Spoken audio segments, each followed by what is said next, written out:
Hindistan'ın başkenti Yeni Delhi'de 28 kişi işe alınma vaadiyle bir ay boyunca tren istasyonuna gelen trenleri saydı. Birinci ayın sonunda dolandırıldıklarını anlayan bu insanların günde 8 saat nöbet tuttuğu ortaya çıktı. Trajikomik bir durum olduğunu düşünüyorsanız bir de şunu dinleyin. Dünyanın ikinci en büyük Müslüman nüfusuna sahip olan Hindistan'da iktidarın İslam karşıtı politikaları nedeniyle 200 milyondan fazla Müslüman endişeli bir hayat sürüyor. Böyle büyük bir topluluğa sahip ülkeyi yöneten Hindistan Halk Partisi milletvekili bir konuşmasında Hindulara seslenerek Müslümanlara karşı bıçaklarını bilemelerini ve yanlarında bulundurmalarını tavsiye etti. Bunun nedeni olarak da düşmanların kafasının bu bıçakla rahat kesilmesini gösterdi. Peki Hindistan'da hem İslamofobinin artışının hem de çiftçiler başta olmak üzere toplumun birçok kesiminin protestolarına sahne olmasının kaynağı nedir? Bu sorunun cevabını iyi anlamak için 75 yıl önce Londra'nın en iyi avukatlarından olan John Rushcliffe ile tanışmanızda fayda var.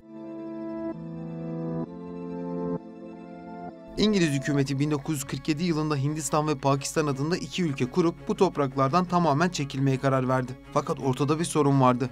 Bu kocaman araziyi nasıl ikiye böleceklerdi? Bu zorlu görev için seçilen kişi ise Londra'nın tanınmış avukatlarından John Rushcliffe'ti. Hayatı boyunca bölgeye gitmemiş, sosyal ve siyasi yapısı hakkında hiçbir fikri olmayan Rushcliffe, bu özelliklerinden dolayı tarafsız kabul edildi ve hemen Yeni Delhi'nin yolunu tuttu. Milyonlarca insanın kaderini belirleyecek, sonuçları hala çok can yakan bu iki ülkenin sınırlarını çizmek için 5 haftası vardı. Kendisini bir binaya kapatıp önüne harita açan Rushcliffe, elindeki raporlar üzerinden deyim yerindeyse bakkal hesabıyla sınırları belirledi. Sonradan yaptığı bir röportajda şunu açıklayacak kadar rahattı. Az daha Lahore'u da Hindistan'a verecektim. Sonra Pakistan'ın elinde hiç büyük şehir olmadığını gördüm. Kalküta'yı Hindistan'a ayırdığım için Lahore'da Pakistan'da kaldı. Milimetrik hesaplarla ve ince dengelerle belirlenmesi gereken sınırlar için görevlendirilen Rushcliffe'in 1. Dünya Savaşı'na gitmek istediğinde gözlerinin görme güçlüğü nedeniyle orduya alınmadığını da not düşelim.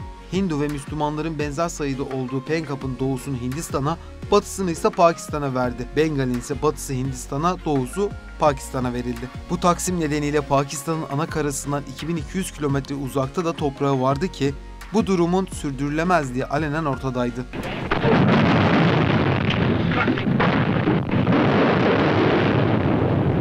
Şiddetli çatışmalara sahne olan bu bölge 1971 yılında Bangladeş adıyla bağımsızlığını ilan edecekti. İngiliz avukat elindeki tüm belgeleri yakarak bir daha dönmemek üzere Londra'ya gitti. Avukatın Londra'ya döndükten sonra adını öğrendiği Keşmir'de sınır anlaşmazlıkları nedeniyle bu zamana kadar 100.000'den fazla insan hayatını kaybetti. Diğer bölgelerdeki insanların da kitlesel göç hareketleri nedeniyle o dönem 1 milyon kadar kişinin öldüğü ve öldürüldüğü tahmin ediliyor. Peki Rushcliffe bu ölümlerle ilgili ne dedi dersiniz? Yaptığım taksimden dolayı herhangi bir pişmanlık duymuyorum. Bugün olsa yine aynı şekilde davranırdım. Ölen insanlar için üzgünüm ama tek alternatif buydu. Günümüzde batısında Pakistan, kuzeydoğusunda Çin, Nepal ve Bhutan'ın, doğusunda Bangladeş ve Myanmar'ın yer aldığı Hindistan, aynı zamanda 1.3 milyardan fazla nüfusuyla dünyanın en kalabalık ikinci ülkesidir. Nüfusun %70 kadarı Hindu, %15'i ise Müslümandır. Hristiyanlar, Sihler, Budistler ve diğer dinlere mensup insanlar da geri kalanını oluşturur. Şimdi Rushcliffe'i ve Hindistan'ın demografisini bir kenara bırakıp sonrasında yaşananlara bakalım. Hindistan'ın siyasi ve ruhani lideri Mahatma Gandhi, bağımsızlık sonrası Müslümanlarla Hindular arasında yaşanan şiddetli çatışmaları önlemek için mücadele verdi. Çiçeği burnundaki ülkede bulunan Hindu, Sih, Müslüman ve Parsistlerin aralarındaki farklılıkları bir kenara bırakıp Hindistan'ı kalkındırmak için yek vücut olmaları gerektiğini savundu. Çatışmaların bitmemesi nedeniyle 3 aylık ölüm orucuna girmesi kısa süreli çözüm olsa da sorunun kökünü kurutmadı. Bu mücadelesi radikal bir Hindunun silahından çıkan kurşunla yarıda kaldı. The flower-decked cortege moved slowly through the dense throng. Tens of thousands wept openly as the body passed by them. Öldüğünde ülkenin kurucu babası olarak kabul edilen Gandhi'nin hem bağımsızlık için hem de sonrasında verdiği mücadeleyle şu an durum çok ama çok farklı. Gandhi'nin ölümünden 2 yıl sonra 1950 yılında tren istasyonlarında seyyar çaycılık yapan bir babanın 6. çocuğu dünyaya geldi. İlkokul yıllarına kadar babasıyla beraber çay satan Narendra Modi isimli bu çocuk sonrasında siyaset bilimi okumaya karar verdi. Bir yandan tren istasyonu kantininde çalışıyor, öte yandan üniversiteye gidiyordu. Bu dönemlerde aşırılık yanlısı Hindu milliyetçileriyle tanıştı ve onların safında yer almaya başladı. Hızla yükseldiği Hindistan Halk Partisi'nin adayı olarak girdiği 2001 eyalet seçimlerinde Gujarat eyaletinin başkanı olmaya hak kazandı. आपने देखा था? हाँ। क्या देखा था? मारा था। उन लोग को तलवार से मारा था। मेरे दादा को मारा था। मेरी चाची को मारा था। और है ना मेरे दादा को बचाने गए ना तो मेरे पापा की किसने किया? वो हिंदू लोग आए थे ना। Başkanlığının ilk yılında çıkan Hindu-Müslüman çatışmalarında yeterli önlemleri almaması nedeniyle yaklaşık 1000 Müslüman öldürüldü. O dönem başta ABD ve İngiltere olmak üzere birçok ülke Modi'nin dini ayrımcılık yaptığı gerekçesiyle ülkelerine girişini yasakladı. Modi, 1000 Müslümanın öldürülmesindeki sorumluluğunu hiçbir zaman kabul etmedi. 2014'te Müslümanları dışlayarak yürüttüğü kampanyası sonucu Hinduların büyük bir çoğunluğunun oyunu alarak Hindistan'ın yeni lideri oldu. Başbakan olduktan sonra ülkenin demografisini değiştirmek için çıkardığı vatandaşlık düzenleme yasası nedeniyle ülkenin dört bir yanında protestolar düzenlendi. Bu yasa Bangladeş, Pakistan ve Afganistan'dan ülkeye kaçak giriş yapan göçmenlerin eğer Müslüman değillerse affedilmesini sağlıyordu. Böylece Modi ülkelerine gelen Hindu, Sih, Budist ve Hristiyanlara vatandaşlık verirken Müslümanları ise dışladı. Modi'nin bir diğer tartışmalı politikası ise ülkenin en büyük Müslüman nüfusuna sahip olan, aynı zamanda Londralı avukatın çizdiği sınırlardan beri yaşanan çatışmalar nedeniyle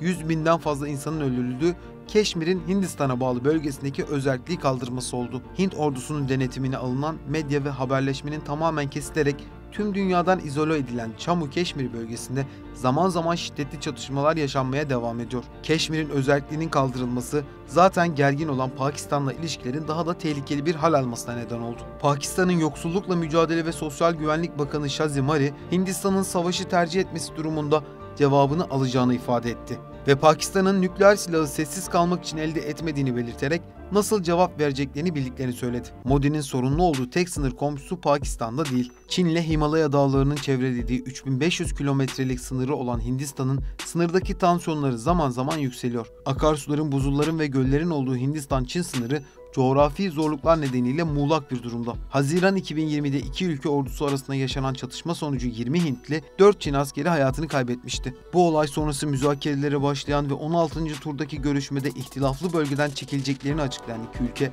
askeri yığınak yaptıkları bölgede zaman zaman çatışmaya devam ediyor. Modi'nin bunların dışında Peygamber Efendimiz'e hakaret eden üst düzey parti yetkililerine sahip olması, Müslümanların ikinci sınıf vatandaş gören skandal uygulamaları nedeniyle ülkedeki karışıklıklar ve çatışmalar hiç durulmuyor. Müslümanlara yaptığı ayrımcılıkların yanında 2 yılda 20.000 kişinin intihar ettiği tarım sektörüne yönelik politikaları da ülkede binlerce kişilik protesto gösterilerinin yaşanmasına neden oluyor. Yaşanan bu huzursuzluklara dikkat çekmek için Kongre Partisi lideri Rahul Gandhi ülkenin en güneyinden bir yürüyüş başlattı. 4 aydır devam eden yürüyüşte Kongre Partisi, Modi'nin ekonomik eşitsizliğe neden olan politikalarını, artan dini kutuplaşmayı ve Çin'le savaşın eşiğine gelinmesini eleştiriyor. 8 eyaleti geçerek başkente gelen Kongre Partisi'nin amacı 3500 kilometre daha yürüyerek Keşmir'e varıp protestolarını sonlandırmak. Ülkede geniş yankı uyandıran protesto yürüyüşüne karşı Modi'nin partisi bu gösterinin ülkeyi parçalamaya yönelik olduğunu savunuyor. 2019'da yeniden başbakan seçilen Modi'nin birçok dinden ve milletten insanın yaşadığı Hindistan'da aşırı sağcı Hindu milliyetçisi çizgisini koruyan politikaları nedeniyle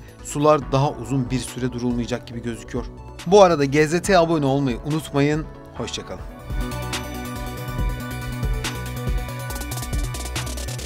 Hindistan'ın başkenti Yeni Delhi'de 28 kişi işe alınma vaadiyle bir ay boyunca tren istasyonuna gelen trenleri saydı. Birinci ayın sonunda dolandırıldıklarını anlayan bu insanların günde 8 saat nöbet tuttuğu ortaya çıktı. Trajikomik bir durum olduğunu düşünüyorsanız bir de şunu dinleyin.